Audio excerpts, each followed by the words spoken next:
Back to our Over-the-Wire Bandit walkthrough. We're going over level 16, 17. The level goal is essentially the credentials for the next level can be retrieved by submitting the password of the current level to a port on the local host in the range of 31,000 to 32,000.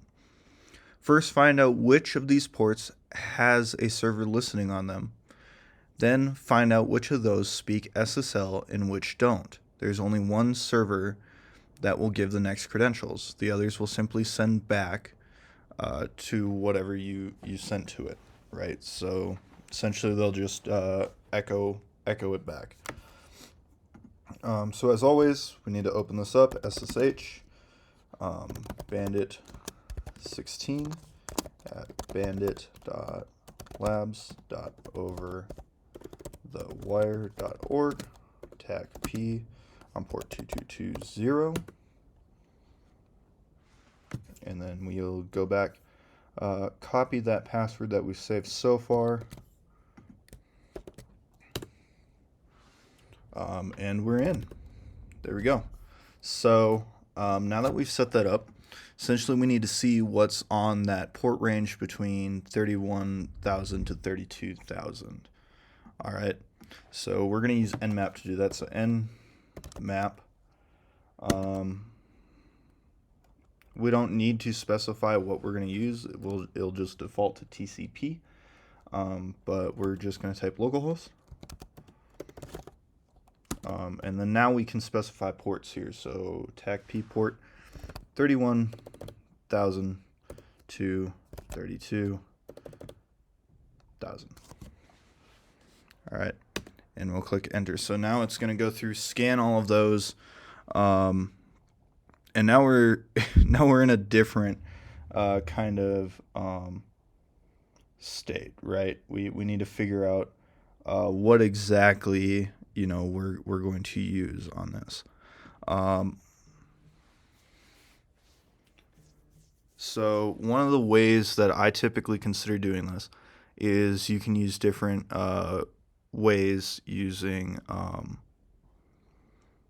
Nmap. However, that gives you too much of an advanced concept for how Nmap works. So we're just going to kind of just look at this, right? So we have an open port here.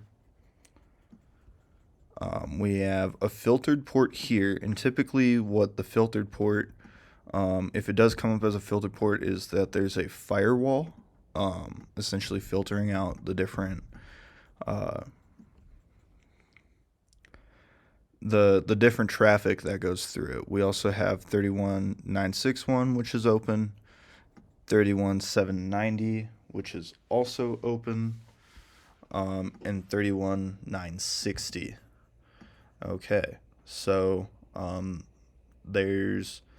we need to essentially figure out which of those speaks SSL and which doesn't. All right, so to do that, we're actually just going to use SSL and go through these. It's not a super long list, but it allows us to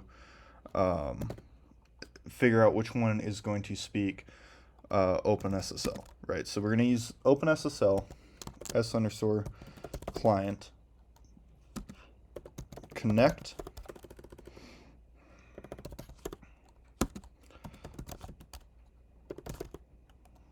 localhost, and then 31046.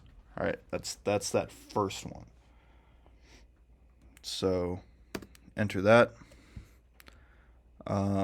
It's gonna essentially go through. Pretty much not. It's not supported, right? So that one does not work. So let's go back. Back up here. We can automatically assume that this one is not going to work because it is a filtered port. All right, so 31691. 31691. All right. Enter that again. Well, no client certificate, no peer certificate. All right. So there's no SSL certificate to connect. All right. So let's scroll back up and look. What do we have? 31790. All right. 31790. So 31790. There we go. So this has a certificate. It gives us that server certificate, and we have a self-signed certificate as well. Right. So now that we've connected, should just be able to kind of see what it wants. So I just typed ls just to see if it's another shell that it's offering me, and it's not. So it wants me to enter the current password. So what we're going to do is we're going to do that again. We're going to come back here, and this is the current password that we are using.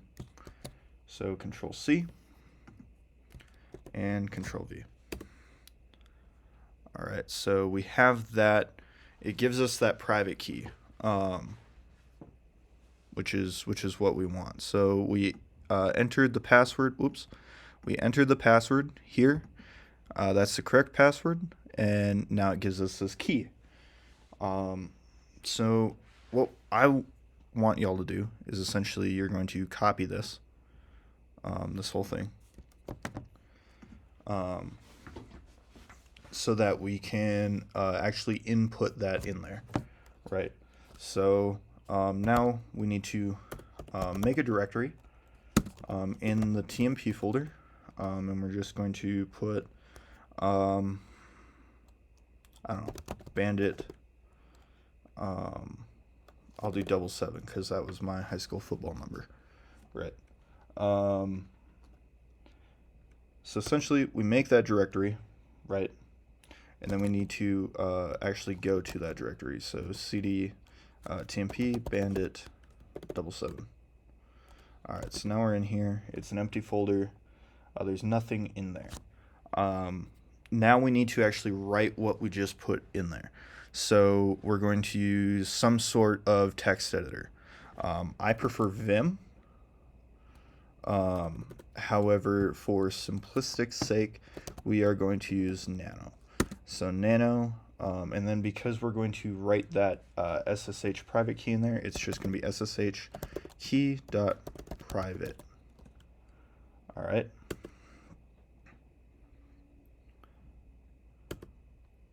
So we have that there, and then I'm just going to put Command V, to essentially print that in there, right?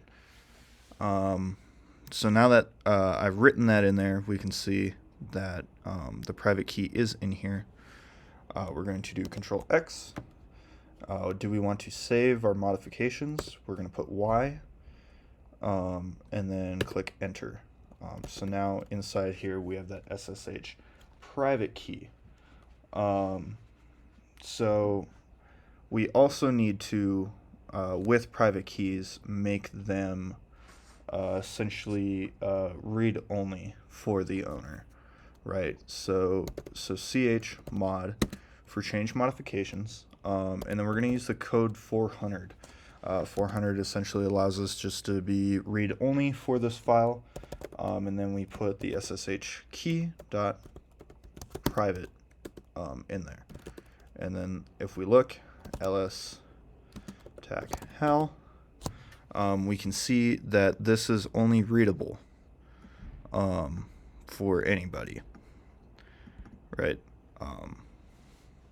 So that is where you can see that ls tac hal essentially lists it out as human readable. You can see the size, the date created, and essentially the different permissions that it has. So now that we've done that, we need to actually now connect. So SSH tac I SSH key dot private, and then Bandit 17 at localhost. Yes. So now that we are in there, so I can just double check who am I. Bandit 17. So now we just need to actually find where that password is. So to do that, it's the same format as all the others. Cat etsy /bandit _pass /bandit 17. And that is the password. All right. Again, if you have any questions, feel free to put them in the comment section below. If you are a current student in Cyber 256, feel free to actually ask your cadre about how this works for a little bit more of an in-depth explanation. That way you get that one-on-one time to figure out how that works. But other than that, if you have any questions, again, just throw them in the comment section and I'll be happy to answer them. As always, thank you for watching.